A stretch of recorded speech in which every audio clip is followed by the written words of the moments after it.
السلام عليكم ورحمة الله وبركاته. معاكم منى، مطبخ تعلمي واعملي بإيدك. هنعمل النهاردة حاجات تحضيرات رمضان عشان نبقى الحاجة جاهزة عندنا ما ندخش. أول حاجة هنعمل البقسماط بتاع البانيه واللي بتقلي بيه وكده. وتاني حاجة هنعمل الخلطة بتاعت البتنجان والسمك. وهنعمل خلطة الشوي بتاعت شوي اللحمة والفراخ أي حاجة. وعندنا هنا كمان هنعمل مرق الدجاج الماجي اللي هي البودر. هوريكم ازاي هنجمعها مع بعضينا.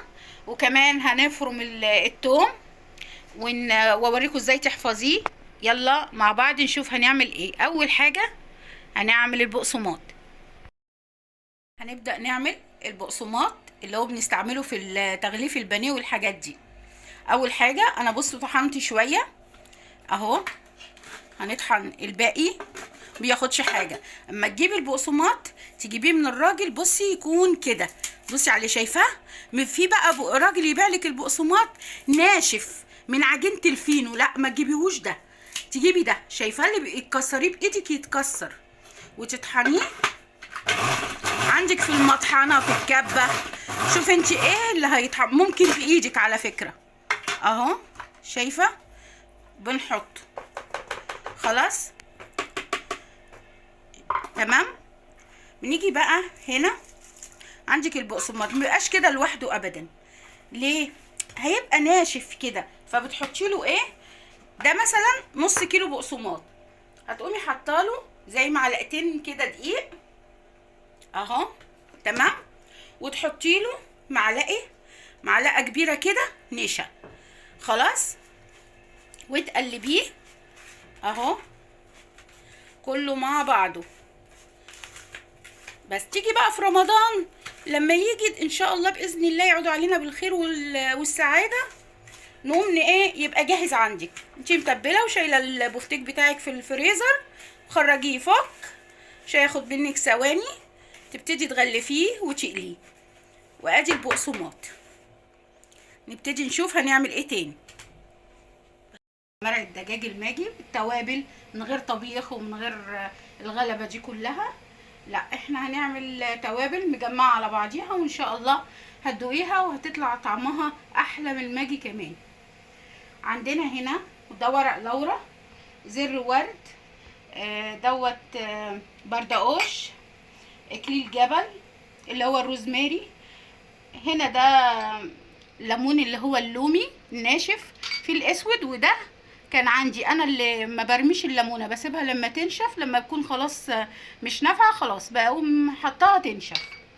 هنا ده بودره بصل، بودره توم، جنزبيل، دول شويه شطه، فلفل اسود، ده كبابه صيني. هنا عندنا كاري، بابريكا. هنا عندنا كركم كمان، دي مستكه، ده ملح بحر، كمون، كزبره.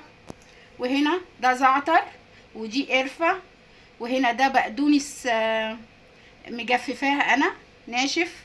وهنا ده كزبره ناشفه. وهنا ده نعناع.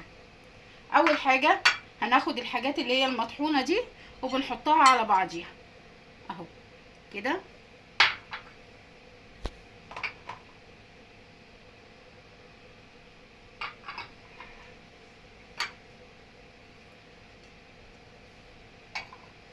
تمام. هنبتدي نطحن الحاجه بقى اللي ايه اللي بتنطحن. هنا ده الليمون اللومي اهو، انا كنت طحنت شويه اهو بصي.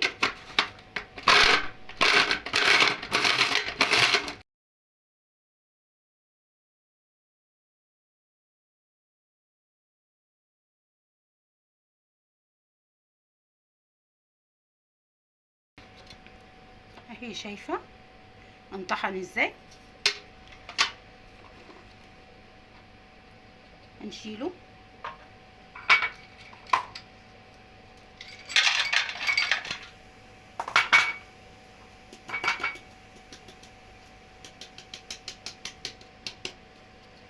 نطحن الباقي.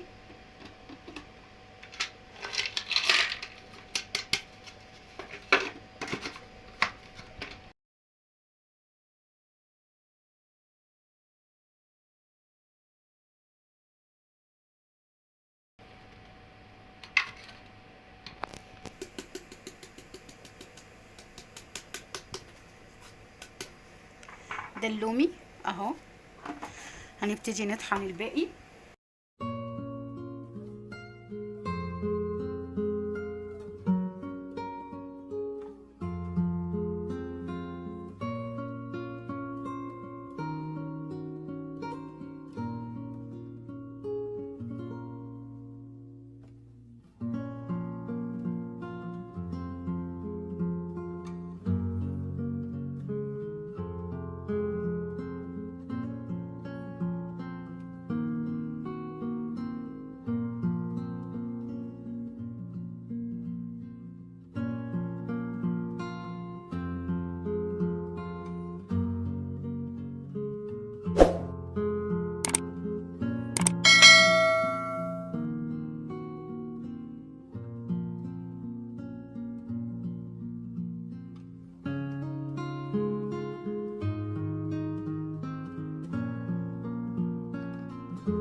دول انا كملتهم في الخلاط عشان ناشف على الكم.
شايفين طحون ازاي؟ دلوقتي بقى هنيجي اهو اللي احنا كنا خدناهم، التوابل اللي احنا عملناها مع بعضيها. تاخدي معلقه كبيره من الكمون،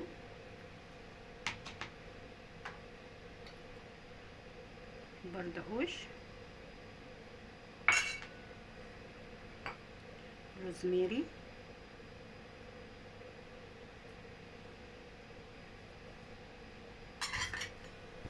اللومي،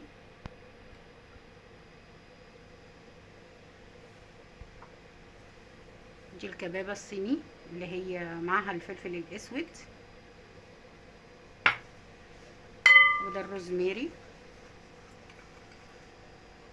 يعني شوفي الحجم اللي انت يعني ممكن تحطي كوبايه مثلا من كل حاجه، على فكره ما بيجرالهاش اي حاجه، تشيليها في المطبخ عادي، مش شرط تشيليها في تلاجة ولا اي حاجه، لا.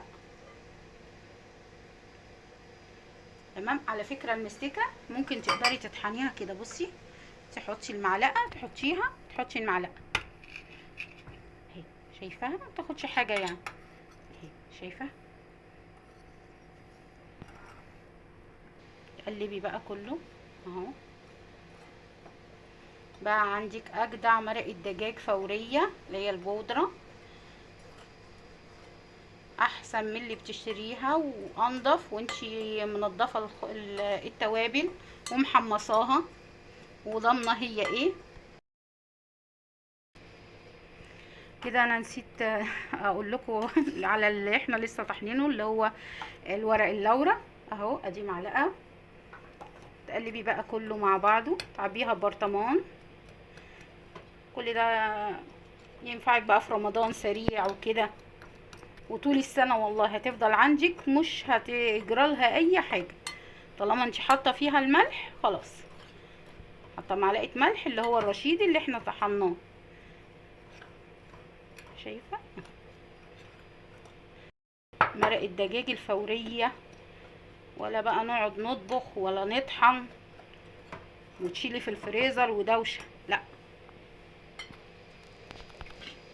دي برطمان، برطمانات دي حلوه على فكره، يعني مفيده، ترميهاشي اهو.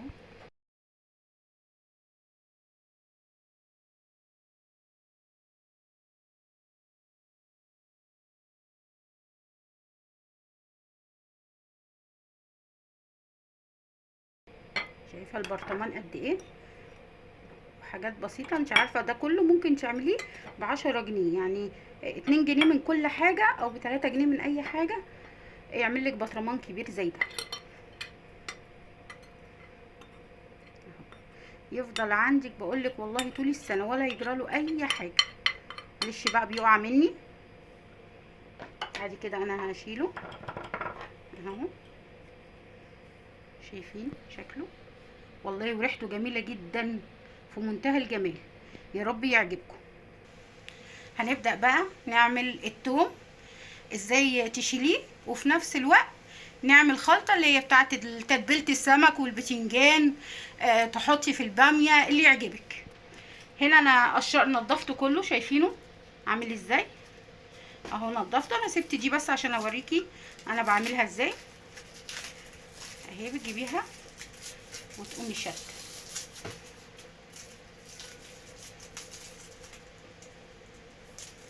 تمام اهو. اللي تحت تمشي معاها.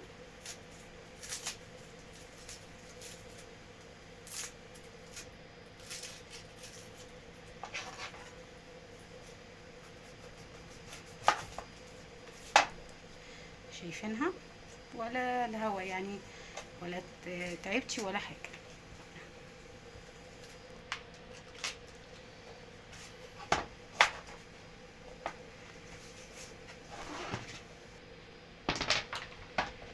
هنيجي بقى، ولا تقولي كبه ولا اي حاجه.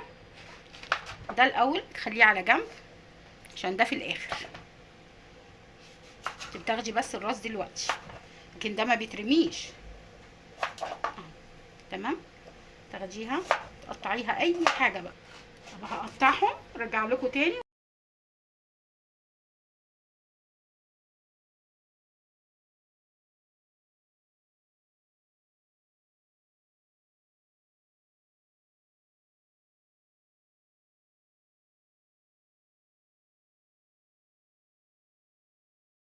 انا قطعته اهو، شايفينه؟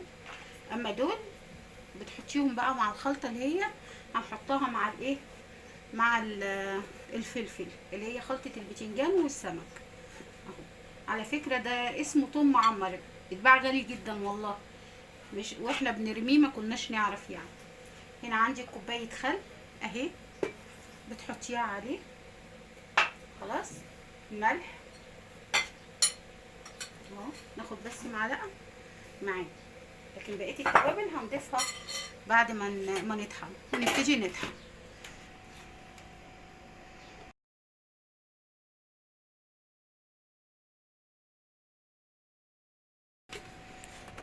شايفين اهو ناعم. خلاص، عندنا هنا بقى الفلفل الاحمر الرومي، انا طحناه كان عندي في الفريزر، شايفين؟ ومعاه فلفل حامي اخضر اهو برضو كان في الفريزر، طلعته.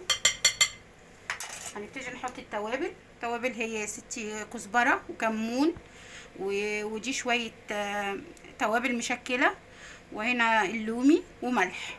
بنحطه كله، وناخد التوم اهو ونحطه برضو. شايفة اللوم كتير ازاي وناعم، مش مفهوش كلاكيع يعني. وبتقلبي كله ببعضه.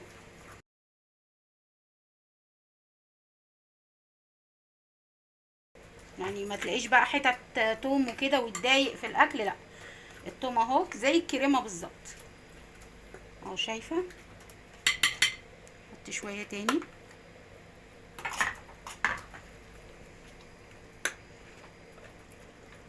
وكده الخلطه بتاعه البتنجان وبتاعه السمك بتاعه الطماطم المخلله، اي حاجه يعني بتاعتي الجاهزه اهي، مفيهاش اي حاجه. تيجي نحطها. دي الجرادل دي بتتباع، او لو كنت بتجيبي مخلل من بره. بس انا ما بجيبش مخلل من بره، انا بجيبه العلبه بشتريها من عند الراجل اللي بيبيع الاكياس والحاجات دي.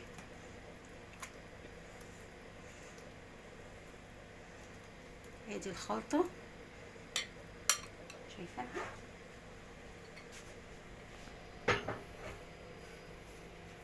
ايه رايك؟ هنعمل التوم اللي هي توم صحيح ما فيهوش اي حاجه. خلاص. انا نسيت اقول له احط الليمون. انا حطيت خل لكن نسيت احط الليمون.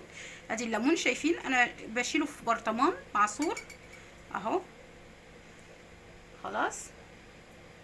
ولو حبيتي ليمون اكتر لما تيجي تخللي بقى بحطي ليمونه مثلا زياده. انا نسيت احط الليمون فيه اهو. خلاص تمام. هنعمل بقى التوم اللي هو تحفظيه تحطيه توم بس. هنا عندك التوم اهو، وعندنا ملح خشن حطي اهو، معلقتين كده تمام. برضو شويه خل. بصي الخل زي ايه؟ زي معلقتين كبار او معلقه كبيره مستريحه يعني. خلاص تمام. طيب هنبتدي بقى ايه نفرمه.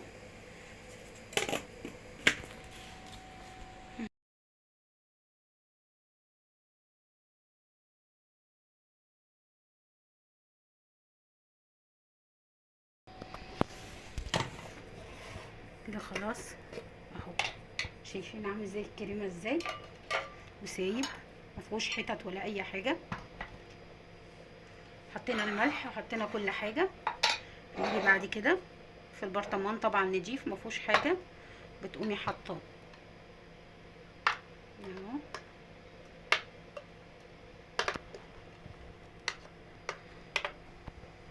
الخلاط بعد ما تخلصي فيه ضرب التوم عشان ما يبقاش فيه ريحه توم جامد، حطي فيه قشرتين ليمون وشويه ملح وميه سخنه، واضربيه شويه في الخلاط وبعدين ادلقيه، هتلاقيه تمام ما فيهوش اي حاجه. ادي التوم لازم تخبطيه عشان لو فيه هواء. خلاص. بعد كده حطي عليه شويه زيت على الوش. انسيه بقى ولا سنه ولا هيجراله اي حاجه اهو. اقفلي جامد. وادي التوم. حطي التاني.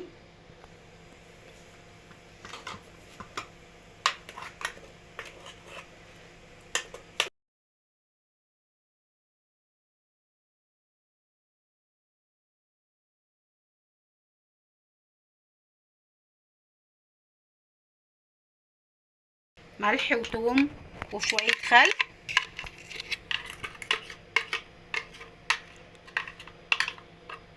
تاخدي منه بقى ايه وتعيشي مع نفسك.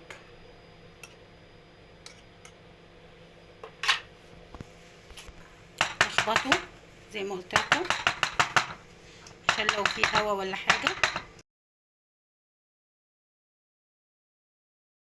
تمام. نحط شويه زيت على الوش زي ما قلت لكم برضو زي التاني اهو. جيب منديل صح الحرف عشان غلط يكون بق البطرمان في حاجة. معلش صابعي متعور، مش عارفة اتحكم شوية في البرطمان اهو. تمام، نبتدي نقفل اهو. تمام. طيب عندنا بقى حاجة تانية، هنعمل بقى صلصة اللي هي بنستعملها للشوي. هنا عندنا الفلفل والثوم اهو، اللي هو بقية الثوم اللي احنا ايه عملناه في الاول خالص. خلاص، تحطي معلقة خل، وعندك بقى صلصة الباربيكيو اللي انا هسيبلك الرابط تحت في صندوق الوصف، تحطيها. حطي لك بقى زي كوباية كده مثلا. تمام،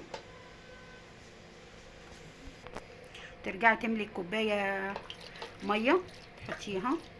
خلاص، بعد كده عندنا التوابل اللي هي بقى كل اللي احنا طحناه النهارده، كل اللي انتي طحنتيه، كمون بقى، كزبره، ورق لورا، كله روزماري، كل حاجه.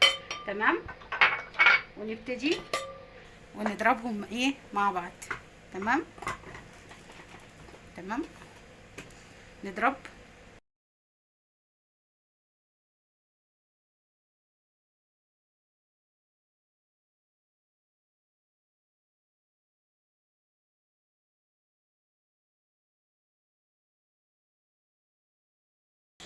هنحط شويه زيت اهو، يعني زي ايه، زي ربع كوبايه او 3 معالق مثلا.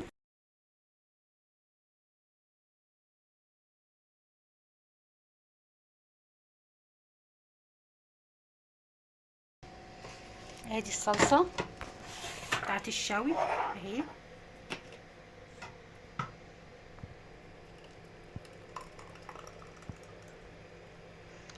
بس تعملي الفراخ لحمه اي حاجه وعايزه تشويها، تبتدي تنقعيها في الخلطه دي. هنعمل كمان الشطه اللي في البيت. بصوا، ده الفلفل الحامي، وده الفلفل اللي هو الرومي الاحمر. بتجيبيه وتسيبيه وتغسليه كويس اهو، شايفه سامعه، تغسليه كويس وتبتدي ان انتي تسيبيه بقى ينشف. على فكره بتسيبيه بره شويه يومين، وبعد كده بتحطيه في التلاجة وعريان كده، هتبصي تلاقيه نشف خلاص. تمام، هنطحن اهو شويه واوريكم ان الشطه اللي هي عليها الفلفل القرناطي عشان ما تبقاش حاميه قوي، عشان ده بيبقى حامي قوي الشطه دي اهو. تمام،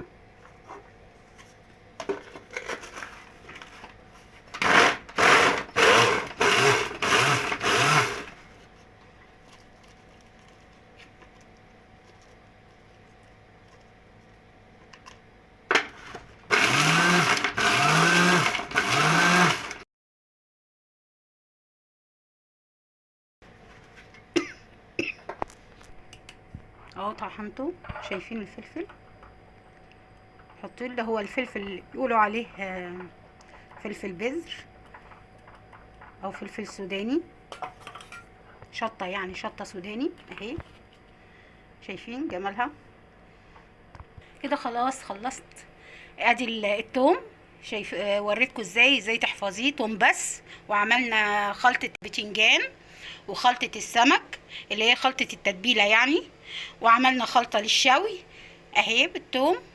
وهنا عملنا الشطه اللي هي الحب دي، الشطه اللي هي السوداني. يا رب تعجبكم واكون قدرت اوصل لكم الفكره. انا عملت قبل كده فيديو للبقسماط، هبقى احطه معاه علشان تشوفوا تفريزات رمضان. وادي كمان يا ستي النهارده عملنا اللي هي مرقه الدجاج اهي، شايفاها جمالها وحلاوتها. يا رب تعجبكم. لو اول مره تخشي قناتي اعملي لي سبسكرايب، فعلي الجرس واعملي شير، وبألف هنا وشفا، وكل سنه وانتم طيبين ورمضان كريم عليكم يا رب وعلى الجميع. مع السلامه.